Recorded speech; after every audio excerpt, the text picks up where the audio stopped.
क्या लगती है? वो मेरी सवारी और निशान। उसका क्या रिश्ता है मुझसे? मुजफ्फर होटल के कमरे में अपने ही ख्यालों में खपिया हुआ था। 2 बजे उसकी जर्मनी से आए हुए क्लाइंट के साथ मीटिंग थी। मीटिंग प्रोवाइडर के 5 स्टार होटल की लॉबी था।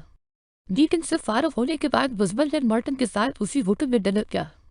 उसके बाद प्रोटोकॉल की वजह से मार्टिन को एयरपोर्ट ड्रॉप करके आया। जब वो होटल वापस आया उस वक्त रात के 9 बज रहे थे। थकावट से उसका बुरा हाल था। उसने कुछ देर सोचा, फिर दादी को कॉल करके इत्तला दे दी कि वो कल आएगा। अब होटल के कमरे में भी उसको चैन नहीं था। पिछली रात भी उसने आंखों ही आंखों में काटी थी। एक इंसान को एक दिन में तकरीबन 7,000 ख्याल आते हैं, नज़्मन ने किसी किताब में पढ़ा था। फिर उसने सोचना शुरू किया कि पिछले 36 घंटों में मुझे कौन कौन से ख्याल आए हैं। मार्टिन के साथ गुजारे तकरीबन 7 घंटों के अलावा उसने सिर्फ माहौल के मुताबिक ही सोचा था। वो बंदा जिसने लंदन की सर्द रातों में भी किसी लड़की को तो दारवर की बात कभी उसके ख्याल को भी अपने पास आने नहीं दिया।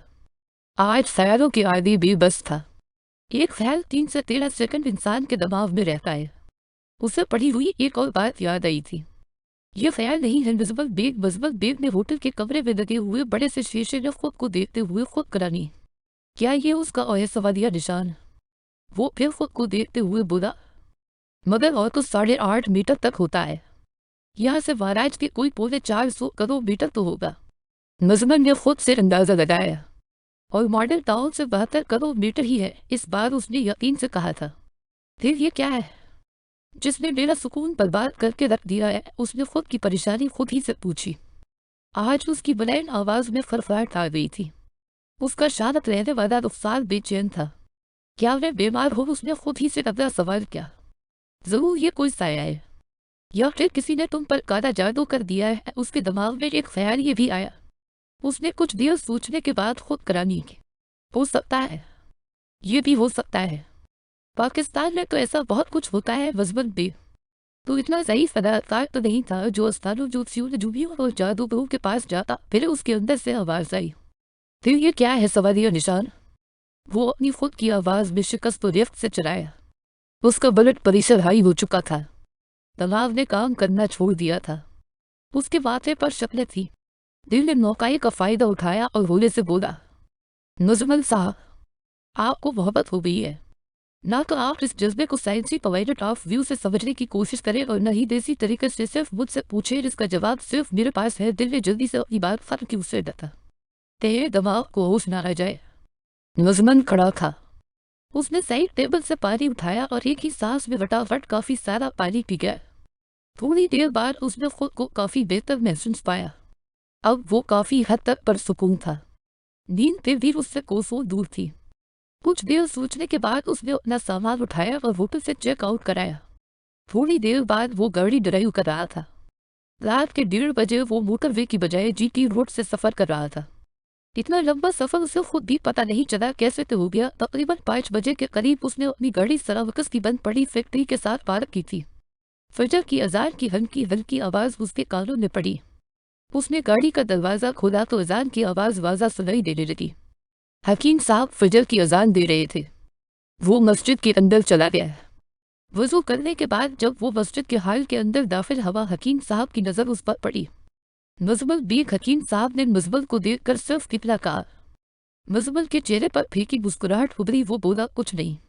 मुजम्मल फजर की सनतें पढ़ने लगा। इस दौरान मस्जिद में नमाजी आना शुरू हो गए थे। फजर की नमाज हकीम साहब ने पढ़ाई 5 वक्त में से 5वां मुजम्मल था। हकीम साहब और बिलाल उस मस्जिद के पक्के नमाजी थे। फजर और मगरिब की नमाजों में 2-4 अफराद और कुछ बच्चों का इजाफा हो जाता था। बिलाल ने गौर से मुजम्मल को देखा, हाथ मिलाया और चला गया। हकीम साहब को तशवीश हुई। मुजम्मल को देख कर भी वो खामोश ही रहे। सारे नमाजी जा चुके थे, सिर्फ हकीम साहब और मुजम्मल मस्जिद में बैठे थे। मुजम्मल ने हकीम साहब को सलाम किया और चल दिया। मुजम्मल ने मस्जिद के बैरूनी दरवाजे से निकलते हुए निगाह उठाई। माँ पहले से खिड़की खोले खड़ी थी। उसकी घोरी आंखों में सूख दौरे थे। वो ऐसे तड़प रही थी जैसे भाई बिया।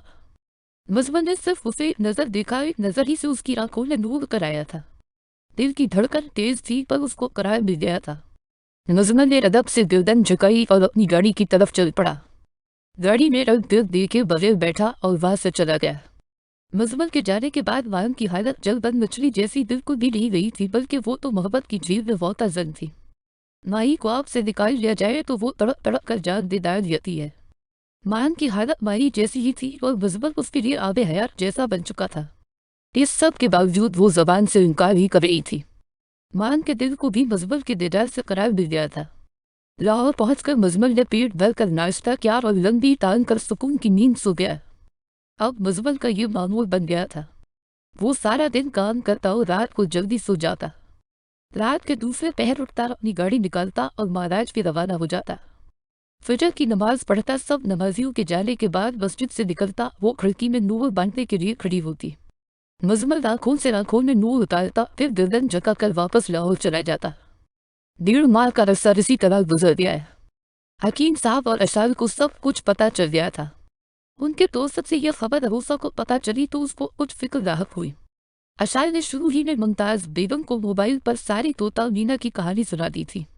मुमताज बेगम खुश भी बहुत थी, साथ ही साथ अंदर से एक डर भी था।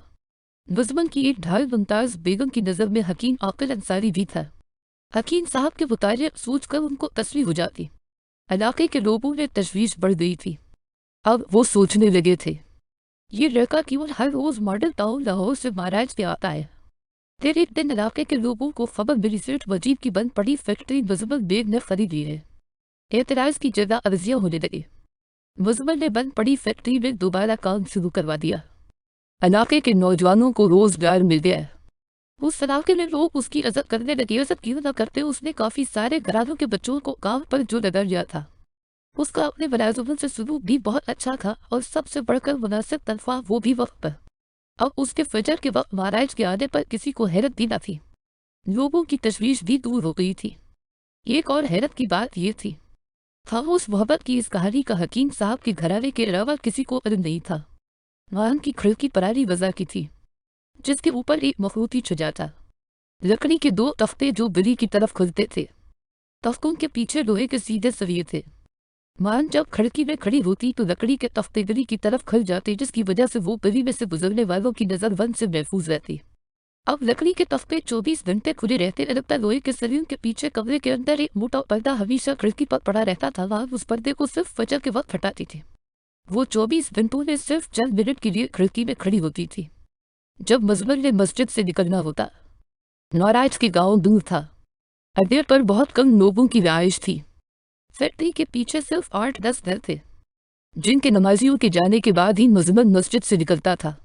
हकीम साहब को पता उनकी हिकमत की वजह से लगा था। उन्होंने पहले दिन ही अंदाजा लगा लिया था जब माउन ने गुलाब के हाथ ये कहकर मस्जिद में चाय बजवाई थी, फार चाचा, हकीम साहब का कोई अजीज बारात के साथ आया है, उसे मस्जिद में चाय दे आए। माउन ने मेहताब खान को चाय देते हुए कहा था। हकीम साहब अशाल को क्यों नहीं कहता? गुलाब ने सवाल किया था। अशाल शादी हाल में है।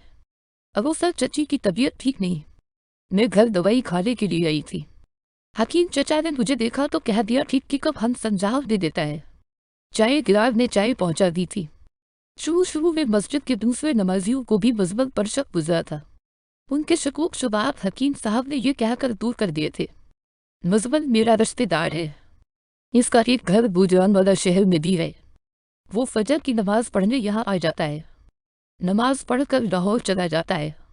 शुरू में एक दिन गुलाब ने हकीम साहब को अकेले में पूछा, हकीम साहब ये तो ठीक है, ये लड़का तुम्हारा रिश्तेदार है, लेकिन बड़ा इसका रोज आदादार में कुछ काला जरूर है। हकीम साहब और गुलाब बात करते करते मस्जिद के अहाते से बाहर रखते थे। गुलाब हाँ, बात दरअसल कुछ और भी है। तुम्हारा शक बिल्कुल ठीक है, ये लड़का ये फैक्ट्री खरीदना चाहता है, पर किसी ने इसको डराया है। यह फजर से पहले जिनात चक्कर लगाते हैं। ये असल ये हर रोज फजर के वक्त खुद आकर देखता है। ये बात तो सरासर झूठ है। हम कितना साल यहाँ चौकीदारी क्या है, ऐसा तो कुछ नहीं है। हम मुजम्मिल साहब को खुद बताएगा नहीं। गुलाब खान उसे खुद तस्दीक करने 2 मॉडल टाउन में मुजम्मिल के घर में भी मुमताज बेगम के अलावा सारे मुलाजिम हैरान थे कि मुजम्मिल साहब फजर से पहले कहाँ जाते हैं।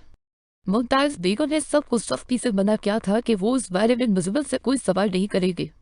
फैक्ट्री खरीदने के बाद मुजम्मिल की रूटीन में एक फर्क आया था। वो मस्जिद से निकलता एक नजर माहम को देखता, कभी लाहौर वापस चला जाता और कभी अपनी फैक्ट्री में चला जाता। मेन गेट की तरफ से जो मेन जीटी रोड पर था, दोपहर 12 बजे तक फैक्ट्री के मौजूदार देता फिर लाहौर चला जाता। मुजम्मिल की फैक्ट्री खरीदने के बाद शमाइल को फिर से उसका ख्याल आया था। सितारा ने उसे समझाया, पहले भी तुम मुजम्मिल के चक्कर में फेसबुक पर पता नहीं किस किस से बेवकूफ़ बनती रही हो, मुजम्मिल का ख्याल दिल से निकाल दो। सितारा के पानी डालने से शमाइल की इश्क की झाग वक्ती तौर पर बह रही थी।